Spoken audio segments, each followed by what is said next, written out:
Mafia सरगना अतीक अहमद इस वक्त पछता रहा है, अपने भाग को कोस रहा है और अपनों से कह रहा है कि उससे गलती हो गई, उसने टाइमिंग गलत चूज कर ली।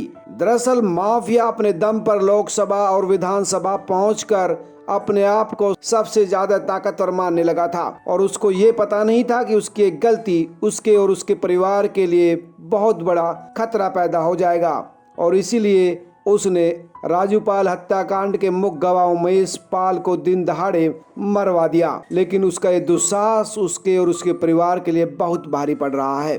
सूत्रों का कहना है कि वारदात के बाद अतीक अहमद ने अपने एक बेहद ही करीबी से संपर्क साधा था और उस दौरान अतीक ने कहा था कि उससे बड़ी गलती हो गई। विधानमंडल सत्र चलने के दौरान ये घटना नहीं होनी चाहिए थी। दरअसल उमेश पाल न सिर्फ राजूपाल हत्याकांड का मुख्य गवाह था, बल्कि राजूपाल की हत्या के मुकदमे में अतीक अहमद गिरोह के विरुद्ध खड़ा सबसे अहम पैरोकार भी था।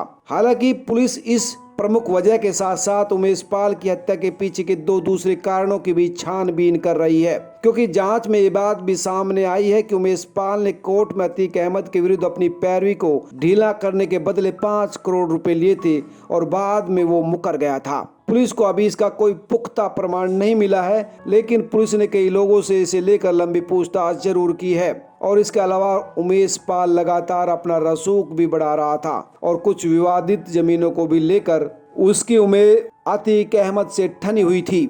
अतीक अहमद गिरोह के लिए उमेश पाल की हत्या के पीछे एक बड़ी वजह अपने दबदबे को भी कायम रखना था। पुलिस इन दोनों दिशाओं में जांच कर रही है। पुलिस को अब इस बात का भी पूरा यकीन हो चुका है कि उमेश पाल की हत्या से पहले अतीक अहमद गिरोह ने रिहर्सल किया था। घटना के समय कौन क्या करेगा वो पहले से ही तय था। गोली के साथ बम का इस्तेमाल बहुत सोची समझी रणनीति का हिस्सा थी। बस घटना के लिए चुना गया समय अतीक अहमद गिरोह के लिए उल्टा पड़ गया, वरना सब कुछ ठीक ठाक चल रहा था। सत्र के दौरान हुई इस वारदात को विपक्ष ने सदन में बहुत जोर शोर से उठाया था। उसके बाद सरकार ने भी कार्रवाई के कदम उतनी धमक के साथ बढ़ा दिए। पुलिस अतीक अहमद को गुजरात के साबरमती जेल से लाने के लिए तैयारी कर रही थी।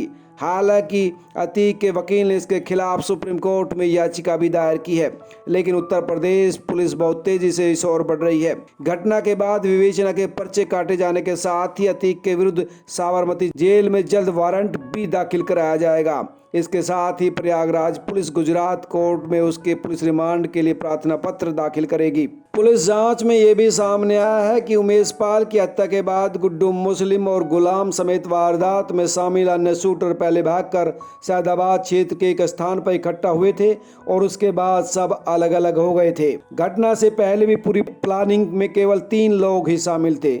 अन्य लोगों को समय समय पर अलग अलग स्थानों पर बुलाकर उनकी भूमिका बताई गई थी। आशंका है कि शूटर पश्चिम बंगाल में यार्ड क्षेत्र में शरण लिए हुए हैं।